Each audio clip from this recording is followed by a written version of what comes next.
What's up, Brian? Hello. Welcome. Who wants to get us kicked off and run? Thomas?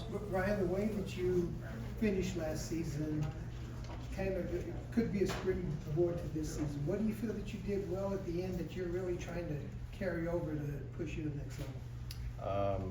Working with Stalls the second half of the year was super beneficial for me. He's been around the game for a long time. He definitely took the time to learn my stuff and help me take the next step. So that was a big thing for me. And then just gaining more awareness of what's good and what's not good for me, what works in different situations, and a lot of different in-game just awareness things. I think that now that I know it, hopefully I don't unknow it, and just keep pushing forward in the same direction. Hey, to follow up, your brother being an analyst with the Guardians, did you spend some time with him, or as far as planning out this year? Yeah, we'll still have like the brotherly pitching talks because it's what keeps us close. Baseball is the bond of our relationship, and we talk about pitching extensively, but what he does and what I do is a little bit separate. Did you feel after that final start against the Dodgers that you wanted another 15 more starts, or did it feel like it was, the natural end of the season? Yeah, it's the most I've ever thrown in a season, so in that, on that note, I was ready to be done. But on the other coin, it's like, I was rolling and I was ready to just continue the stretch that I had. So it's, a little bit of both. What did you work on during the offseason? This was a different offseason for me in terms of pitching stuff. It's the same old strength, just making sure my legs are under me and things like that. But in terms of pitching, this is the first offseason I really had that I didn't have a big project or something that I was super excited to get better at. I'm always trying to get better, but it's more about refining what I have at this point in time.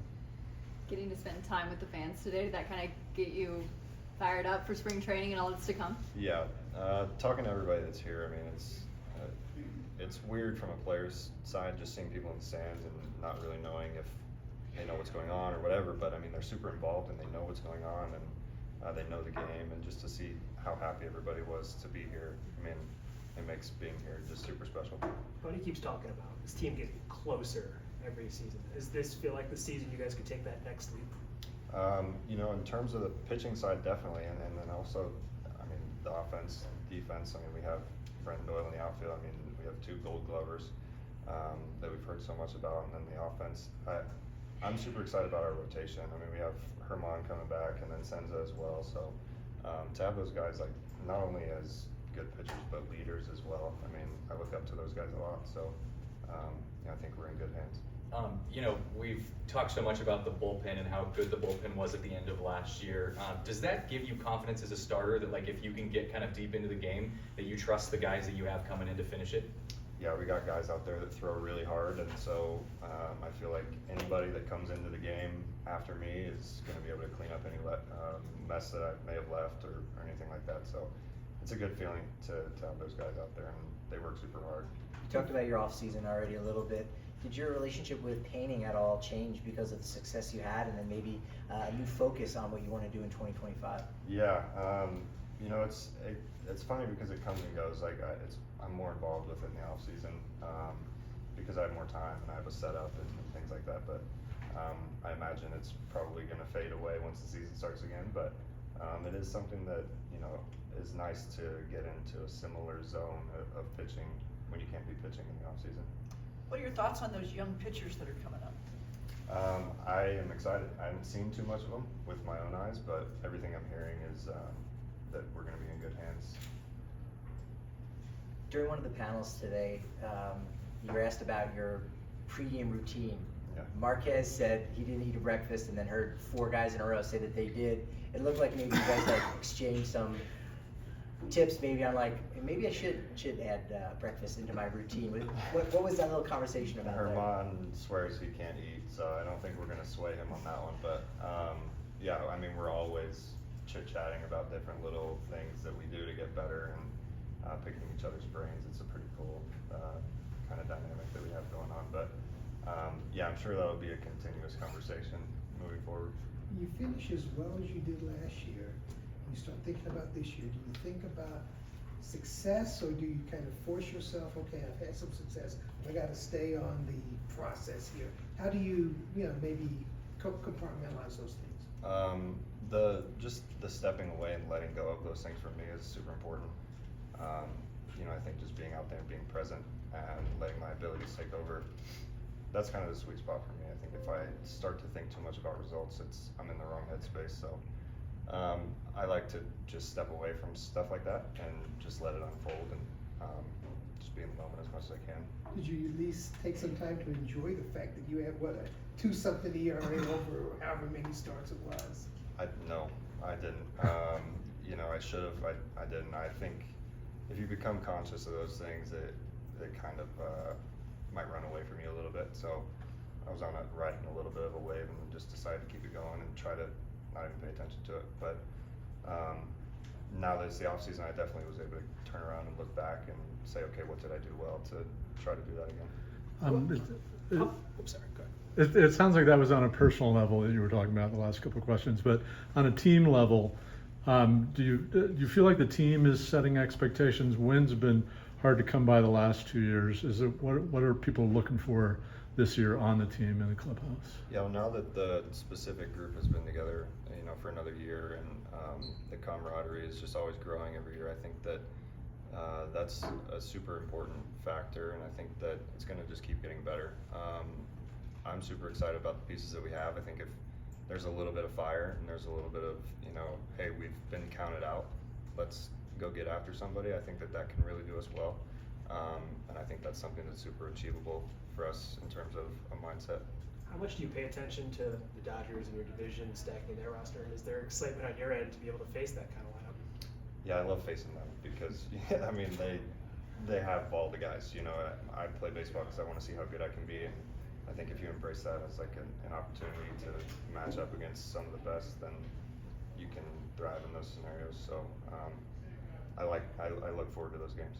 Ryan, ABS is coming in spring training. Have you had any conversations with your brother about how the various strike zone is going to basically change, about how that might impact your game or anybody else's pitching here at Coors? I didn't know that was coming. So is it going to be based off of height, things like that? Everyone's going to get their height measured, okay. And the strike, spring top of the training. zone might be a little bit lower. Yeah, it'll be just for Okay. spring training. Not this season. But Okay. not this season. I'm not a fan. I don't want to give a statement. I didn't like it when I was in Albuquerque. The thing was tiny, but it sounds like it's a different system. I haven't heard that it was going to be in spring training until now, but it's baseball. I think it's going to be fine. I like the human aspect of the game, but a little traditional in that sense. But I think if it's the true size of a strike zone, I've got no problem with it. Start to. No. You obviously have to concentrate on what you do, but when you look around and you hear about the prospects and you feel like there's more depth to where if things happen, you guys can sustain it a little bit better in the rotation. Yeah, especially pitching here in Denver. Things happen. Guys go down, whether it be for a few days or a few months. So to have that depth, I think, is going to be super important. That'll serve us well in the later months of the season. So I think everybody feels a little bit more calm in terms of if we get in a bad spot, we've got some help behind us. Have you seen much of whether it's Dolender or Palmquist or some of those guys that are coming behind you? I haven't seen those guys yet, but in spring training, everybody's seeing each other throw, so I'll be paying attention to them and doing what I can to learn from them and hopefully have them learn from me as well. Is your mindset different with Marquez, Senza that you mentioned already? Is your mindset different knowing that there's a solid rotation heading into spring right now? In terms of what I'm doing, no, but in terms of the general feel that it'll bring to the rotation, I think that doesn't go unnoticed. I think that's something that's super important and that will serve everybody well. It's almost like an unspoken, hey, like this is the direction we're going. Everybody's on the same wavelength when you have guys like that in the rotation. So it's definitely going to be nice. Everybody's going to be pushing each other, and we've got some really good arms. And I think that's just a super healthy environment. Do anything fun this offseason? Brent said he golfed. Charlie told us you can't ski. It's in the contracts. You can't ski. No, not allowed to ski. Charlie's skiing now. Charlie was Right. front office contractor different. I traveled a little bit. I went to Tulum for one of my friend's weddings, and I thought that was pretty fun. The culture over there is pretty cool. But other than that, it's same old stuff. I live in Arizona, so I've just been training at the complex out there. What were your thoughts on how the Buckeyes did in the playoffs? That was pretty cool. I watched the second half of the game, and that's when it started to, go the Buckeyes' favor. But yeah, no, I'm super happy for my alma mater. It was cool to see that. Was that a pleasant distraction for the offseason a little bit? It was a little bit. Yeah, they had a good run. So just I'm a Buckeye, so it's cool to see. Thanks, Rocky. Thanks. Yeah, appreciate you. Thank you. Thanks, man. Thanks, guys.